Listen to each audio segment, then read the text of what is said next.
الشيطان الرجيم بسم الله الرحمن الرحيم يا أيها الإنسان إنك كادح إلى ربك كدحا فملاقيه صدق الله العظيم رب اشرح لي صدري ويسر لي أمري واحلل عقدة من لساني يفقهوا قولي اللهم ألهمنا رشدنا وأعذنا من شرور أنفسنا اللهم انفعنا بما علمتنا وعلمنا ما ينفعنا وزدنا علما اللهم صل على سيدنا محمد وعلى آل سيدنا محمد وبارك وسلم آمين يا رب العالمين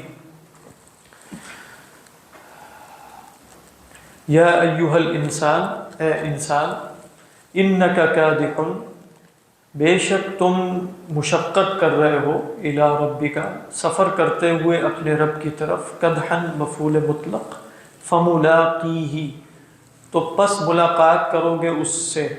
کس سے ملاقات کرو گے؟ دو رائے ہیں. ایک رائے یہ ہے کہ اپنی کوشش سے ملاقات کرو گے. کوشش بہرحال اس سے ملاقات کیسے ہوگی؟ مراد ہے اس کے نتیجے سے ملاقات کرو گے. یا پھر مراد کیا ہے؟ ہی کی ضمیر رب کی طرف جائے گی کہ اپنے رب سے ملاقات کرو گے. اور دونوں ہی باتیں درست ہیں، اس لیے کہ رب سے ملاقات کا ذکر بھی قرآن میں ہے کہ من کان یرجو لقاء اللہ فإن اجل اللہ لآت. لیکن زیادہ قوی بات کیا ہے؟ کیونکہ یہاں کافر اور مومن دونوں مراد ہیں. یا ایھا الانسان میں ہم نے دیکھا کہ الف لام للجنس کا ہے، تو اللہ سے جو ملاقات کا ذکر آتا ہے نا، وہ جیسے پازیٹیو اس میں آتا ہے کہ مومن صاحب ایمان اللہ سے ملاقات کیوں امید رکھتا ہے. من کان یرجو لقاء اللہ فإن اجل اللہ.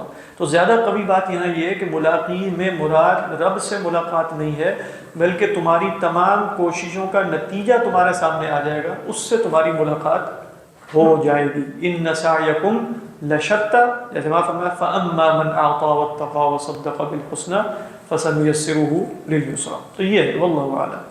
باقی یہاں یہ عرابی موجود ہے کہ الانسان سے مراد کوئی خاص انسان ہو، کافر ہو، وہ قوی بات نہیں ہے. زیادہ قوی بات کیا ہے؟ الانسان سے مراد الف لام للجنس ہے. اب دیکھیے فاما، یہ فا جو ہے یہ تفریح کا ہے. تفریح سے مراد ہے یعنی کوشش کے کچھ نتائج ہوں گے. یعنی آپ کہیں گے فلاں تمہاری کوششوں کا نتیجہ سامنے آ جائے، تو سوال یہ پیدا ہوگا کہ کوششوں کے نتائج کیا ہوں گے، ان کوششوں پر کیا نتائج مترتب ہوں گے. تو یہ فا کیا ہے؟ یہ اس ترتب کا بیان ہے کہ ہاں اے انسان تم نے کوشش کی، تو اے انسان قیامت کے دن تمہاری کوششیں دو حصوں میں تقسیم ہو جائیں گی.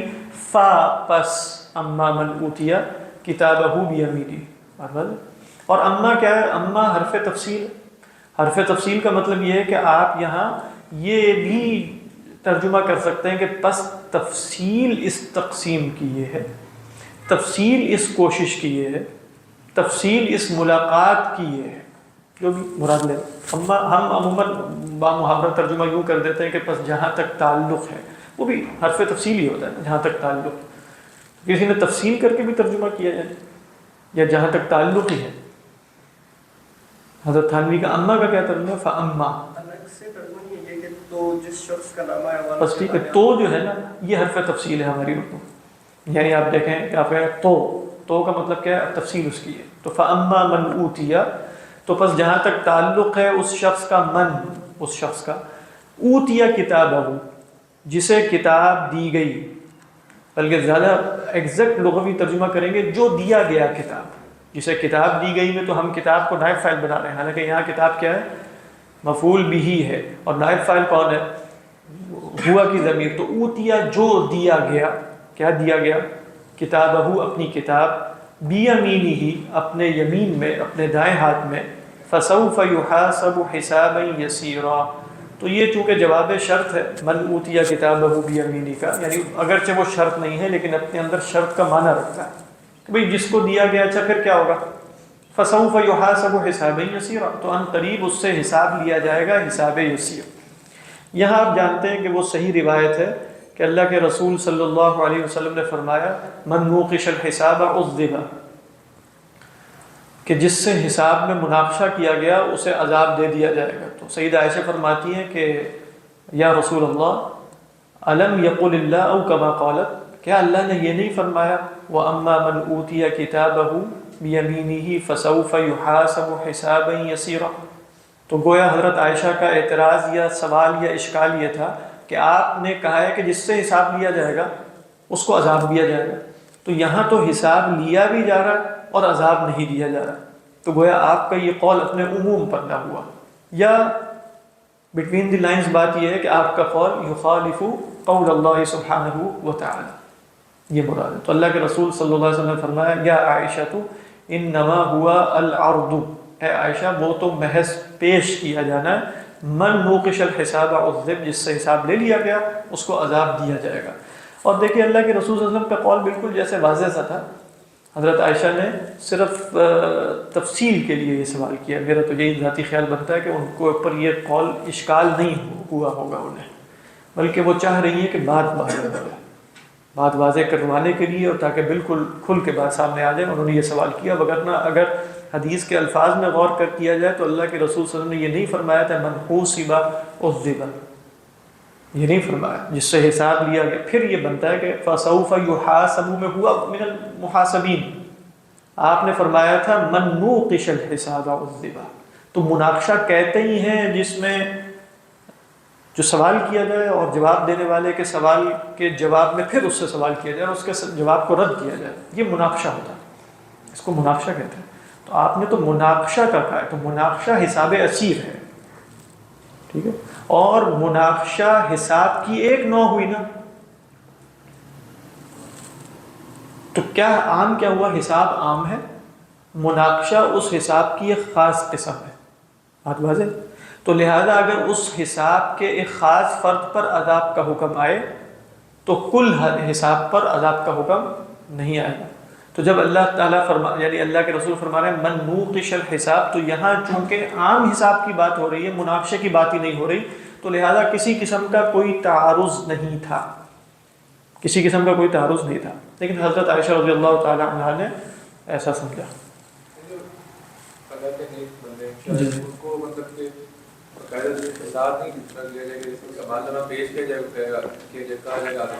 اس میں نا میں نے دیکھا کہ جو بزاوی کے حاشیے میں نا شیخ محی الدین زادہ علیہ الرحمہ نے اس طرح لکھا ہوا ہے کہ بھئی اس میں یوں ہوگا کہ بتایا جائے گا یہ حساب ہوگا، یعنی وہ دیکھے گا گناہ ہے، اور پھر گناہ کے ساتھ لکھا ہوگا مغفرت کر دی گئی، گناہ مغفرت ہوگی، اس پہ توبہ ہوگی، مطلب اس کو جو اعمال نامہ دیا جا رہا ہے اس میں حساب دکھایا جا رہا ہے، لیکن وہ حساب ایسا عرض ہے کہ جس میں محض دکھانا مقصود ہے کہ تمہارا یہ حساب ہے، مناقشہ مقصود نہیں، یعنی اس میں سوال جواب مقصود نہیں ہے، صرف دکھانا مقصود ہے کہ تمہارا یہ حساب ہے، لیکن ہم نے بڑا درگزر کیا اور تم جاؤ، تو یہ مراد سرٹیفکیٹ کی طرح، یا وہ جو میٹرک میں جو آپ پریکٹیکل بکس پیش کرتے تھے نا، جا کے پریکٹیکل کاپی جو ہوتی ہے کیا ہے، تو وہ پہلے سے سفارش ہوئی ہوتی تھی، تو اس پر ڈائیگرام سب کچھ بنا ہے، تو وہ پتہ ہے وہ دیکھے گا یوں کر کے نمبر پورے لگا کے اس نے آگے بھیج دیے، وہ والا حساب۔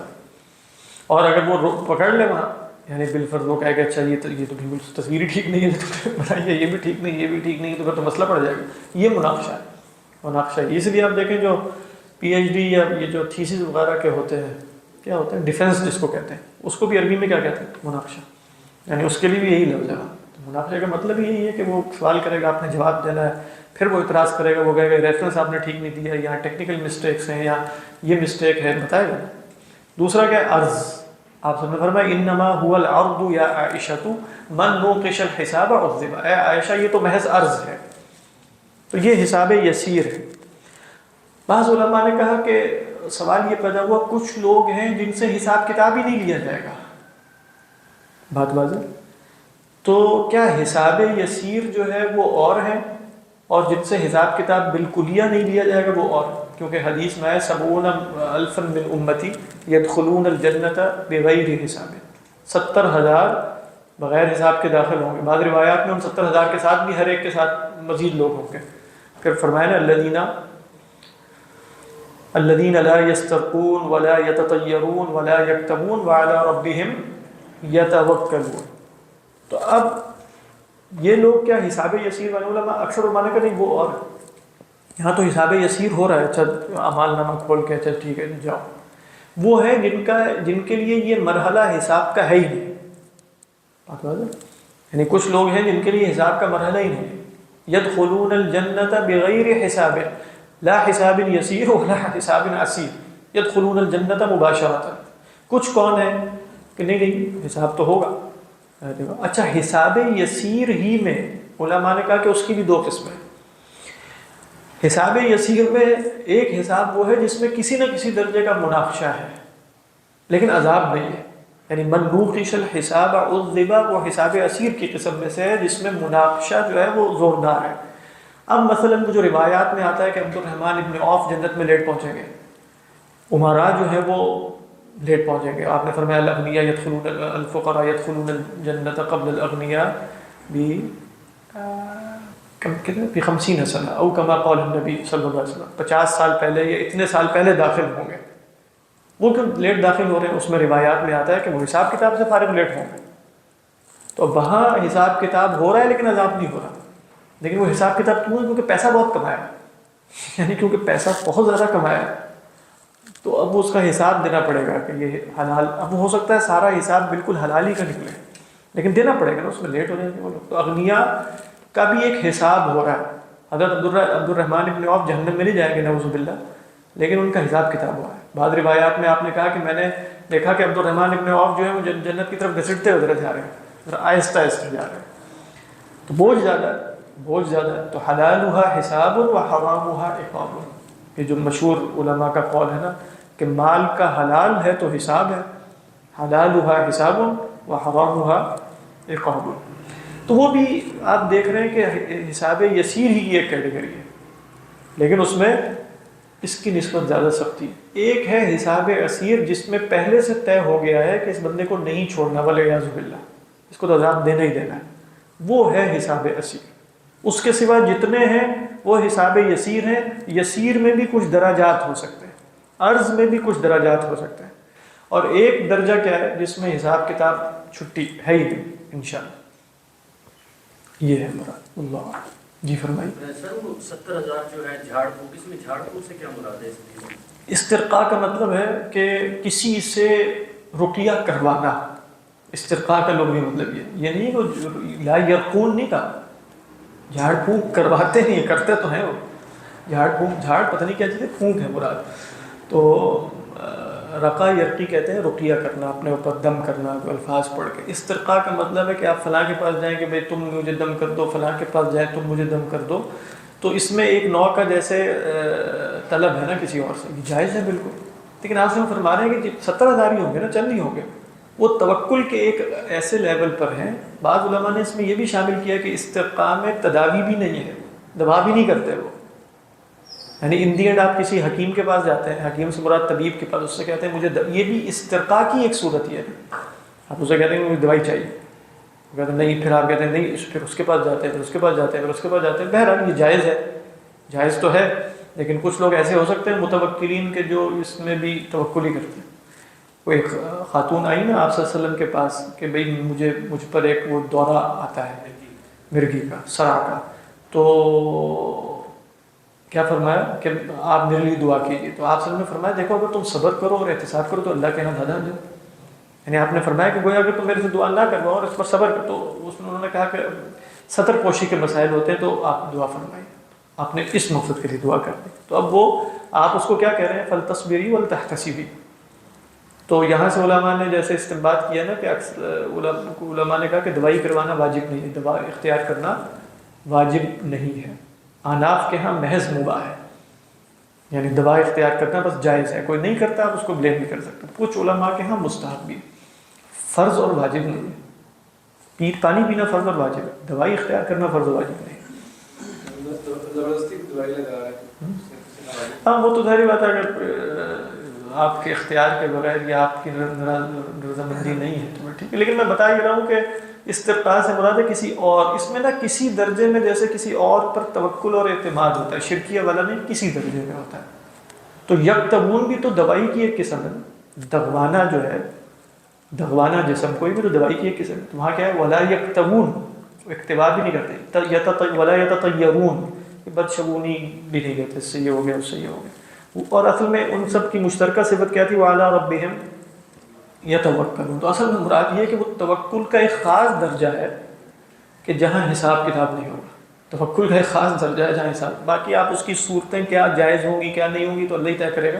لیکن اصل میں جو صفت مشترکہ یا علت مشترکہ ہے ان تمام لوگوں کے درمیان وہ توکل کی ہے، وعلی ربہم یتوکلون، تو یہ بغیر حساب کے داخل ہو جائے گا۔ تو کوئی اب ایک ہے بغیر حساب، ایک ہے حساب یسیر، اس میں درجات ہیں، ایک ہے حساب یسیر والعیاذ باللہ وہ جیسے حقیقی حساب ہوئی ہے۔ تو یہ فرمایا کہ فَأَمَّا مَنْ أُوتِيَ كِتَابَهُ بِيَمِينِهِ فَسَوْفَ يُحَاسَبُ حِسَابًا يَسِيرًا۔ جی ڈاکٹر سر یہ جو عام طور پہ ٹرمینل النس کے اندر مریض کھاتا پیتا کچھ نہیں ہے تو اس کو کوئی یعنی کہ ایڈڈ نیوٹریشن دی جاتی ہے، انجین ڈال دی یا اسٹمک میں ٹیوب ڈال دی۔ میں نے ایک جگہ پڑھا کہ جی جو نہ کیا جائے ایسا، اللہ اس کو کھلاتا پلاتا ہے، کچھ ایسا ہے؟ نہیں، میرا نہیں خیال کہ مریض کو کھانا نہ کھلایا جائے کہ اللہ اس کو کھلاتا پلاتا ہے، اللہ عالم میرے لیے ہے، کیونکہ نا یہ تو جیسے مجھے نہیں معلوم، ہو سکتا ہے کچھ اس طرح کی بات ہو، لیکن جیسے قرآن مجید میں آیا نا کہ جب کہا وَإِذَا قِيلَ لَهُمْ أَنفِقُوا مِمَّا رَزَقَكُمُ اللَّهُ قَالَ الَّذِينَ كَفَرُوا لِلَّذِينَ آمَنُوا أَنُطْعِمُ مَن لَّوْ يَشَاءُ اللَّهُ أَطْعَمَهُ، تو وہ بھی کہتے تھے کہ جس کو اللہ کھلا سکتا ہے ہم کیوں کھلائیں۔ میرا نہیں خیال مریض، اب یہ اور مسائل ہیں کہ بھئی مریض کو وینٹیلیٹر پر ڈالنا اور اس کو زندہ رکھنے کے لیے ہر ایک صورت اختیار کرنا، یہ پھر ایک خاص قسم کی ایک جیسے میڈیکل میں بھی اس میں پھر آپ کوئی ایک ایتھیکل تھیوری ہوتی ہے نا، پڑھتے ہیں یہ کرنا چاہیے نہیں کرنا چاہیے، اس میں کیا ہے، یہ فقہی مسائل ہو سکتے ہیں۔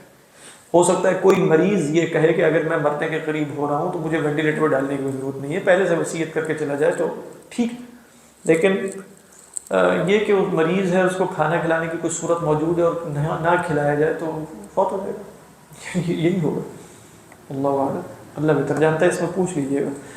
وَيَنْقَلِبُ فَسَوْفَ يُحَاسَبُ حِسَابًا يَسِيرًا، اور یہ مفعول مطلق گویا بیان نو کے لیے آ رہا ہے، تو بیان نو کا مطلب یہ کہ اور انواع بھی ہوں گی، حسابًا یسیرا وَيَنْقَلِبُ إِلَىٰ أَهْلِهِ مَسْرُورًا، یہاں بھی انقلاب آ گیا سر،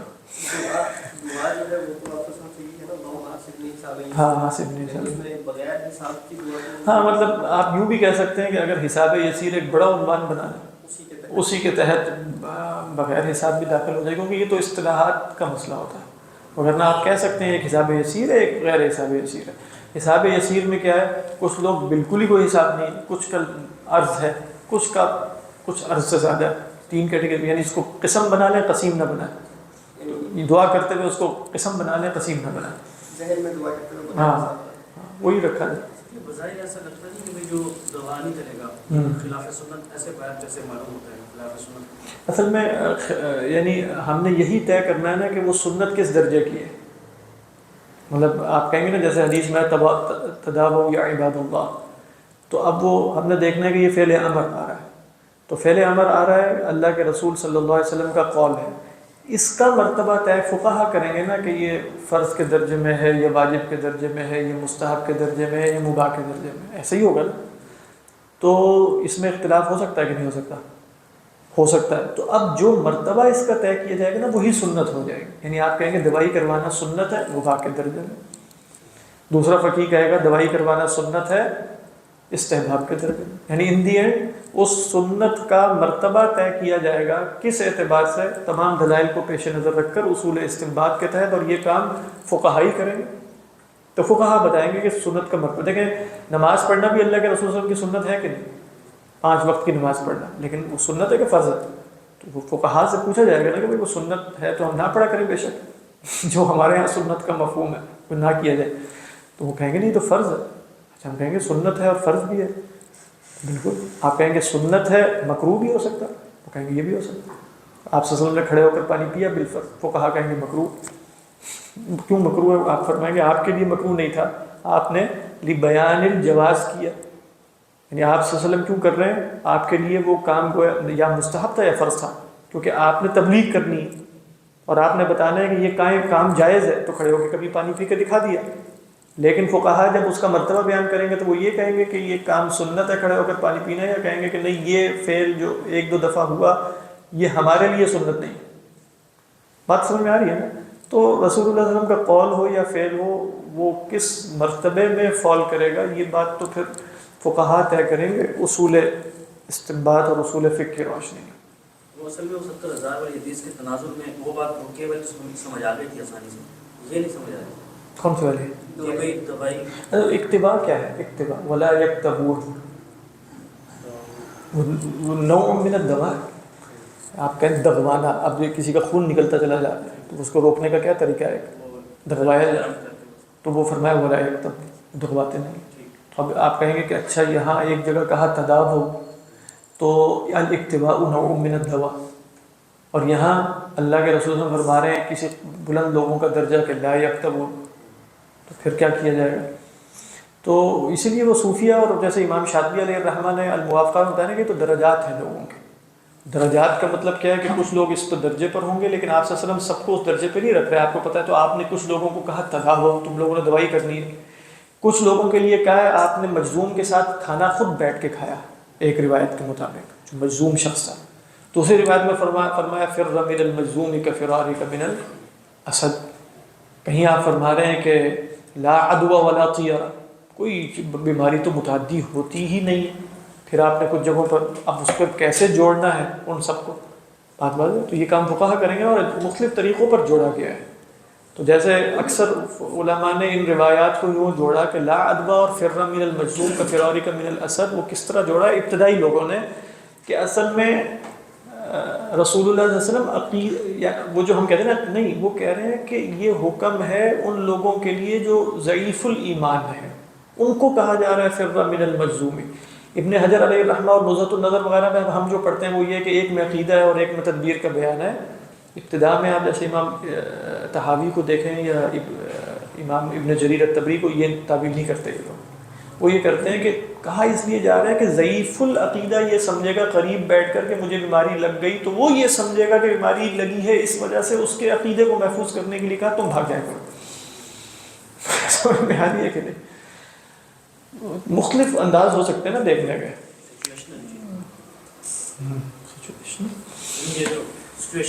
ہاں تو اس طرح دیکھیں تو فرمایا وَيَنْقَلِبُ إِلَىٰ أَهْلِهِ مَسْرُورًا, اور وہ لوٹے گا اپنے گھر والوں کی طرف مسرور. مسرور کہتے ہیں اس کو الذی سر, کیونکہ سر یا سرو ہے متعدی, کسی کو خوش کرنا. تو مسرور کون ہوگا؟ خوش. کیا کہیں گے اردو میں مسرور جس کو خوش کیا گیا ہو؟ خوش ہنسی خوشی, بالکل ٹھیک ہے, جس کو خوش کیا گیا. یعنی مسرور اصل میں اسم الفاعل نہیں ہے, یہ کیا ہے؟ اس میں مفعول. اس سے اسم الفاعل آتا ہے سارون. سارون ہے دوسروں کو خوش کرنے والا. مسرور کون ہے؟ جس کو کسی اور نے خوش کیا. تو وَيَنْقَلِبُ إِلَىٰ أَهْلِهِ مَسْرُورًا, وہ اپنے گھر والوں کی طرف پلٹے گا جیسے اللہ نے اسے خوش کیا ہے نا. جب اس سے حساب یسیر لیا تو خوش خوش واپس آئے گا کہ کیا بات. وَأَمَّا مَنْ أُوتِيَ كِتَابَهُ وَرَاءَ ظَهْرِهِ, اب یہ دوسری تفصیل آ گئی. اور وہ شخص کے جس کو اس کا کتاب اعمال نامہ دیا گیا اس کی پیٹھ کے پیچھے. دیکھیں وراء ظہرہ کے بارے میں مختلف آراء ہیں علماء کی. ایک رائے یہ ہے کہ بھئی اس کا ایک ہاتھ جو ہے دایاں ہاتھ وہ غل کی صورت میں ہوگا, یعنی یہاں ہاتھوں کے ساتھ اس کو گردن کے ساتھ توق میں باندھ دیا جائے گا, اور جو بایاں ہاتھ ہے وہ خلع کر کے یعنی یہاں سے نکال کر پیچھے لگا دیا جائے گا. اللہ عالم. یہ بھی سلف سے, یعنی یہ نہیں کہ وہ خود پیچھے کرے گا بلکہ بایاں ہاتھ ہو گئی پیچھے اس کا, تو لہذا اس کو کہاں دیا جائے گا اعمال نامہ وراء ظہری. بعض نے یہ بھی کہا کہ وہ خود پیچھے کر کے رکھا ہوگا اس نے, اس کی اس وجہ سے کہ وہ دیکھ رہا ہے کہ بھئی دائیں ہاتھ میں ملے گا تو انسان کامیاب ہو جائے گا, تو اپنا دایاں ہاتھ آگے اس نے کیا ہوا ہے. لیکن اعمال نامہ والعیاذ باللہ اسے پیچھے سے پکڑا دیا جائے, تو وراء ظہری. تو فرمایا فسوف یدعو ثبورا, تو وہ تو ہلاکت کو پکارے گا. عربوں کے ہاں ایک کلمہ تھا یہاں علماء نے نقل کیا جس کو آپ ندبہ کہتے ہیں نا, پکارنا ہائے کر کے. وہ کہتے تھے واہ ثبورا, واہ ثبورا, جس کا مطلب ہے ہائے ہلاکت. سمجھ میں؟ تو صبر یصبر, صبرن کہتے ہیں کسی کو ہلاک کرنا. کہا جاتا ہے صبر اللہ فلانا, اللہ نے فلاں کو ہلاک کیا. اچھا اسی سے مثابرت ہے. صابرا کا مادہ کیا ہے؟ کسی کام کو دوام کے ساتھ کرنا, سا کے ساتھ. ہوا یثابر علی اعمالہ ای ہوا یلازم عملہ. پھر کیا مفہوم بنے گا؟ وہ ہلاکت کے جو لازمی ہو جائے, جو چمٹ جائے, جو دائمی ہو جائے, وہ کیا ہے؟ وہ صبور ہے. اگر ان دونوں معنی کو جمع کریں جیسا کہ ابن فارس نے جمع کیا, وہ فرماتے ہیں کہ صبور کیا ہے؟ ہلاکت بھی ہے اور صبور کے اندر ملازمت بھی ہے. تو دونوں کو جمع کریں گے تو وہ ہلاکت کے جو ملازم ہیں. ملازم سے کیا مراد ہے؟ تو مستقل چمٹی ہوئی. لیکن صحیح جیسے بات یہ ید وہ صبورہ کا مطلب کیا ہے؟ وہ پکارے گا ہلاک، یعنی کہے گا واہ صبورہ، ہائے ہلاکت.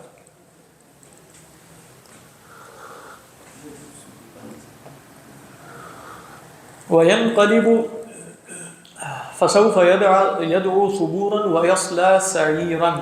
اس کی مختلف قراتیں یصلی سعیرا، یصلی سعیرا، یصلی سعیرا، ایک ہی بات ہے سب. صلی یا یصلی ہو، صلی یصلی کیا ہوگا؟ داخل کرنا. تو جیسے ہے نا فتصلیۃ جحیم، تو پھر قرات متواترہ کیا ہے یصلی کی؟ یصلی سعیرا. پھر لام کے بارے میں قراء کا اختلاف ہوا، لام کو موٹا پڑھا جائے گا یا پتلا؟ تو بعد میں پڑھا تو یصلی سعیرا. بات واضح ہے؟ صوت کی وجہ سے، صوت کی وجہ سے لام کو موٹا کر دیا.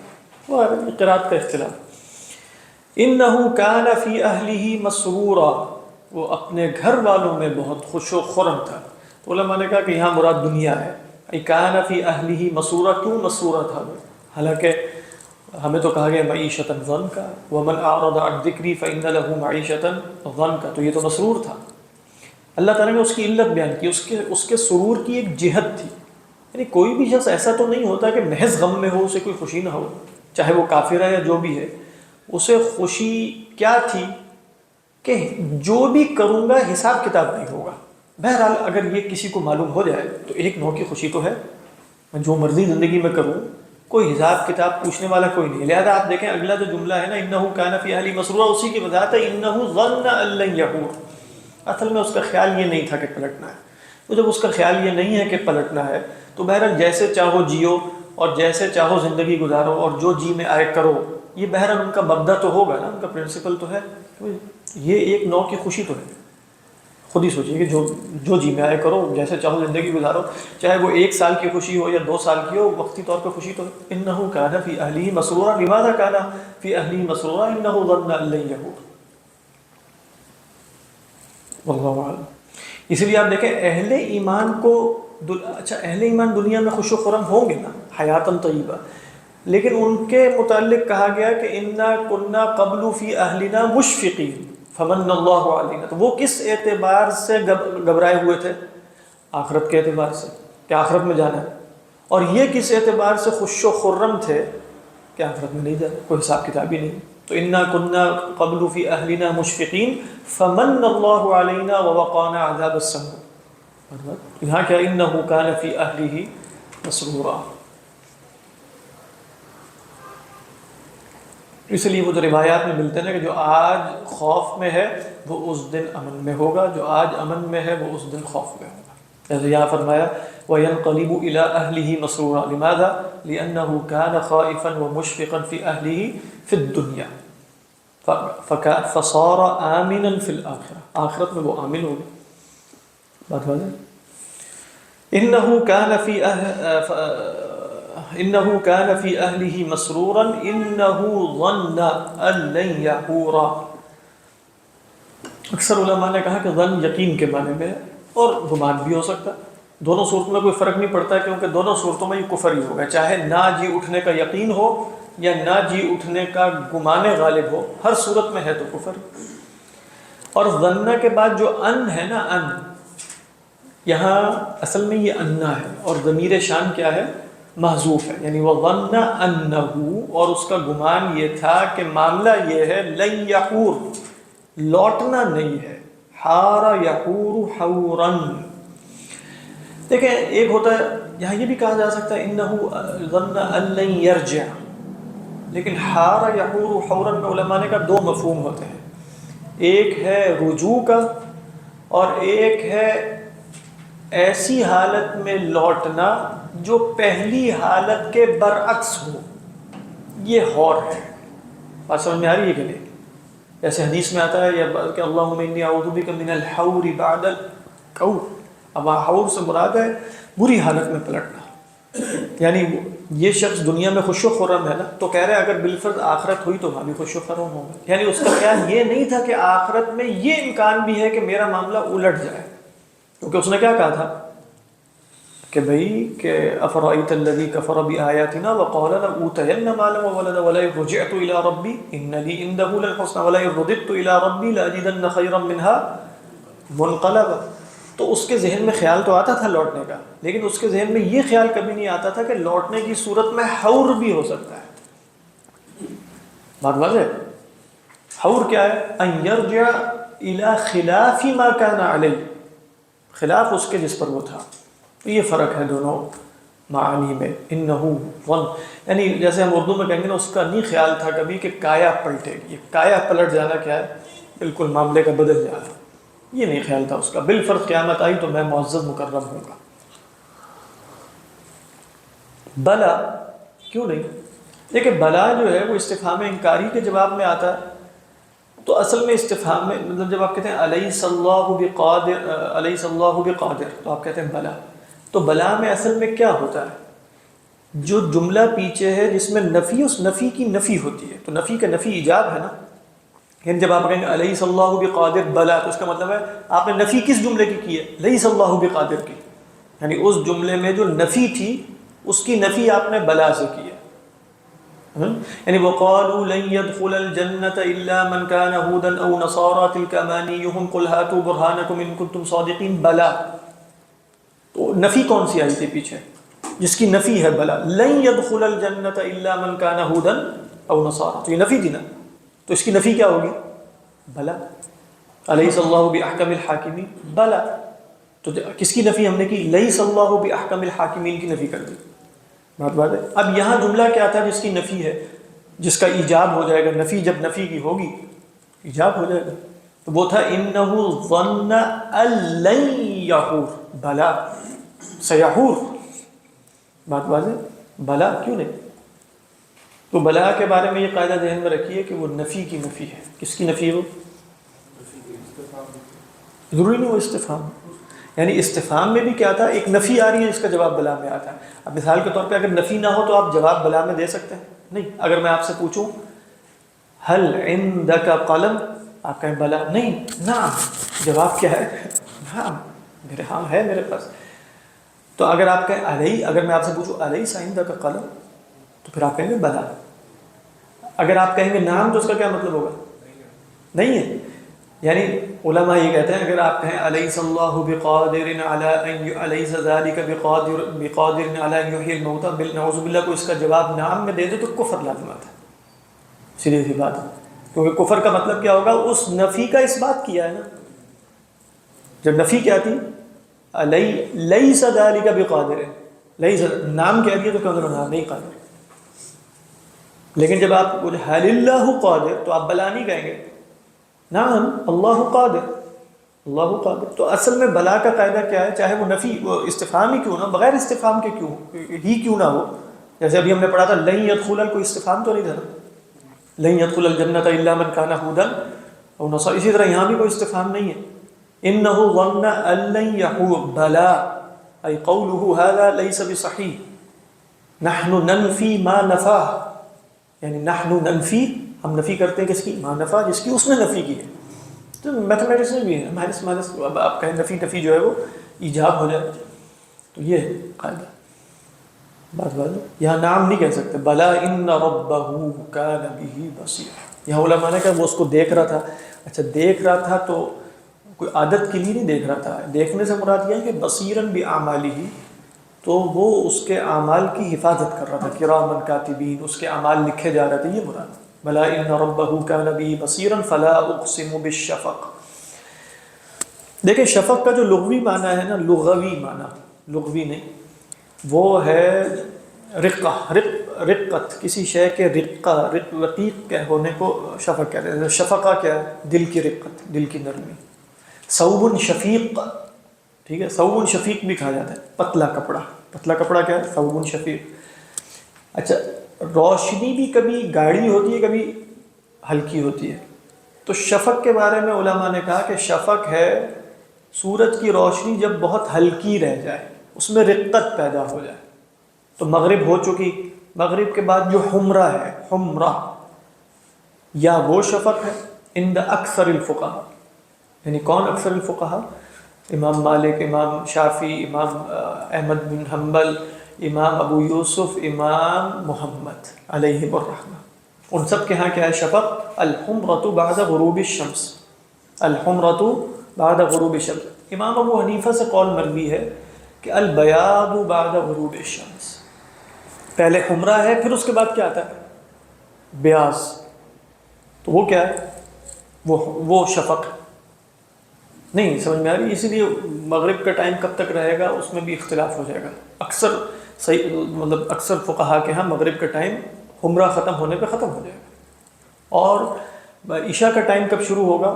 بیاض ختم ہونے پہ، اور یہ بیچ کا جو وقت ہے یہ کسی نماز کا ٹائم نہیں ہے، یعنی مغرب اس لیے جلدی ختم ہو جائے گی۔ امام ابو حنیفہ علیہ الرحمہ کے قول میں گنجائش یہ ہے کہ مغرب کی نماز کا وقت بھی عشاء کی نماز کے وقت تک رہے گا جب تک غیاب بیاض نہ ہو جائے، تو اس میں وسعت زیادہ ہے، اس میں کیا ہے؟ وقت زیادہ ہے۔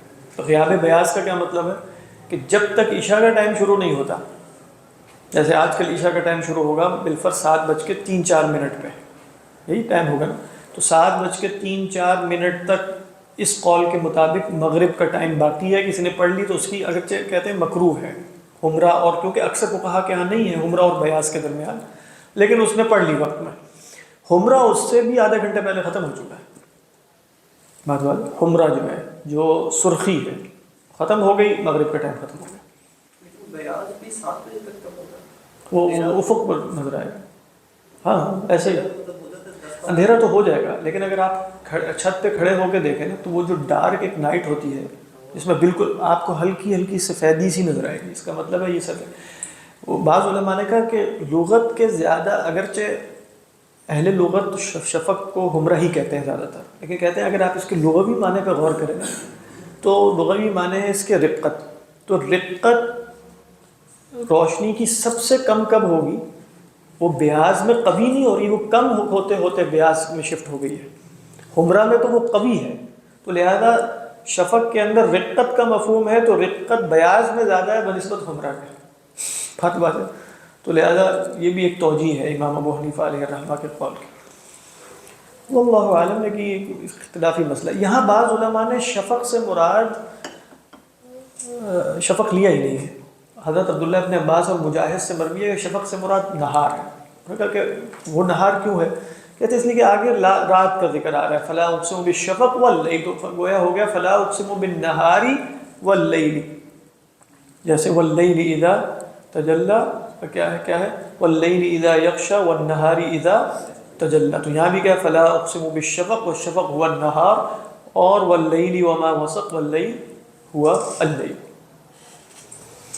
اللہ اعلم۔ تفسیر بیضاوی پڑھ لیں، آج پتہ نہیں وہ مشکل حصہ آ گیا کہ نہیں آیا، نہیں وہ مشکل کوئی نہیں، میں نے دیکھا اس کو۔